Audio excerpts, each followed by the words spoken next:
America Iran যুদ্ধে কি তবে বড় চমক? তেহরানে নামলেন পাকিস্তানের সেনাপ্রধান। আসসালামু আলাইকুম। মধ্যপ্রাচ্যের রণক্ষেত্রে যখন যুক্তরাষ্ট্র, ইসরায়েল এবং ইরানের মধ্যে রক্তক্ষয়ী যুদ্ধ চরম রূপ নিয়েছে, ঠিক তখনই আন্তর্জাতিক ভূরাজনীতিতে ঘটেছে একটি বিরাট কূটনৈতিক তোলপাড়। মার্কিন ট্রাম্প প্রশাসন যখন তেহরানের ওপর সর্বাত্মক অর্থনৈতিক যুদ্ধ ঘোষণা করেছে এবং ইরান হরমুজ প্রণালী বন্ধ করে বিশ্ব অর্থনীতি স্তব্ধ করার হুমকি দিচ্ছে, ঠিক সেই মহাক্রান্তি লগ্নে গোপনে এবং আকস্মিকভাবে তেহরানে পৌঁছে গেছেন পাকিস্তানের সেনাপ্রধান তথা chief of defence forces field marshal Asim Munir. যেখানে সরাসরি পরমাণু এবং অর্থনৈতিক সংঘাতের বিষাক্ত ধোঁয়া উঠছে, সেখানে পাকিস্তানের সেনাপ্রধানের এই ঘন ঘন সফর কি দুই দেশের মধ্যে কোনো বড় শান্তি চুক্তির ইঙ্গিত দিচ্ছে, নাকি ওয়াশিংটনের কোনো গোপন বার্তা বহন করছেন তিনি? তা নিয়ে আমাদের আজকের এই বিশেষ ইনসাইড রিপোর্ট। চলতি বছরের এটি আসিম মুনিরের তৃতীয় তেহরান সফর। সবচেয়ে আশ্চর্যজনক বিষয় হলো, সাধারণত এই ধরনের উচ্চ পর্যায়ের সামরিক সফরের আনুষ্ঠানিক ঘোষণা ইসলামাবাদ থেকে আসে, কিন্তু এই সফরটির চমকপ্রদ ঘোষণা এসেছে সরাসরি ইরানের পররাষ্ট্র মন্ত্রণালয় থেকে। তেহরানের পররাষ্ট্র মন্ত্রণালয়ের মুখপাত্র ইসমাইল বাঘাই আনুষ্ঠানিকভাবে জানিয়েছেন, আসিম মুনিরের এই সফরের মূল লক্ষ্য হল মধ্যপ্রাচ্যের শান্তি এবং নিরাপত্তা জোরদার করা। সফরে পৌঁছানোর আগে গত 4 দিনের ব্যবধানে সেনাপ্রধান আসিম মুনির দুইবার ফোনে বৈঠক করেছেন ইরানের পররাষ্ট্রমন্ত্রী আব্বাস আরাঘচির সাথে। গত জুনে স্বাক্ষরিত ইসলামাবাদ স্মারক বা MOU এর মেয়াদ শেষ হওয়ার পর যখন আমেরিকা এবং ইরানের মধ্যে সমস্ত আলোচনা স্থবির হয়ে পড়েছিল, ঠিক তখনই ফের সক্রিয় হয়েছেন পাকিস্তানের সেনাপ্রধান।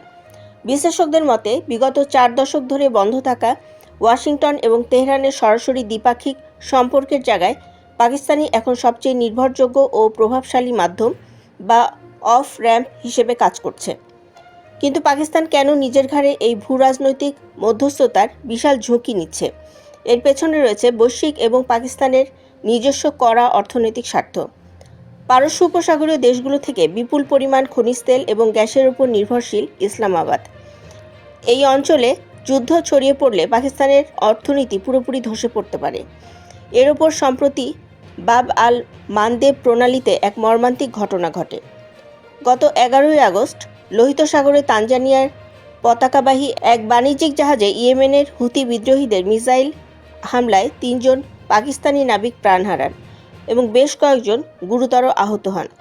এই ঘটনার পর পাকিস্তানের পররাষ্ট্রমন্ত্রী ইশাকদার আন্তর্জাতিক আইন লঙ্ঘনের কড়া প্রতিবাদ জানান। ইরান যেহেতু হুতিদের প্রত্যক্ষ সমর্থক, তাই নিজের দেশের নাবিক এবং বৈশ্বিক তেল পথ সুরক্ষিত রাখা সেনাপ্রধান আসিম মুনিরের আলোচনার অন্যতম প্রধান এজেন্ডা। তেহরানে আসিম মুনির শুধুমাত্র কূটনৈতিক স্তরেই আলোচনা করছেন না, বরং তার বৈঠকগুলো হচ্ছে ইরানের সদ্য নিযুক্ত সবচেয়ে ক্ষমতাধর সামরিক এবং যুদ্ধ পরিচালনাকারী শীর্ষ ব্যক্তিদের সাথে।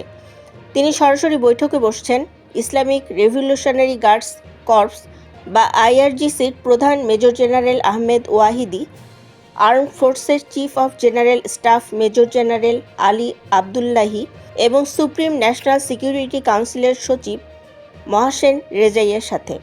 রাজনৈতিক বিশ্লেষক ডক্টর অ্যান্ড্রিয়াস ক্রিগ জানিয়েছেন, ইরানের ভেতরে যুদ্ধ বা শান্তির বিষয়ে সিদ্ধান্ত নেয়ার ক্ষেত্রে IRGC এবং তাদের সামরিক কমান্ডই সবচাইতে বড় ভূমিকা রাখে।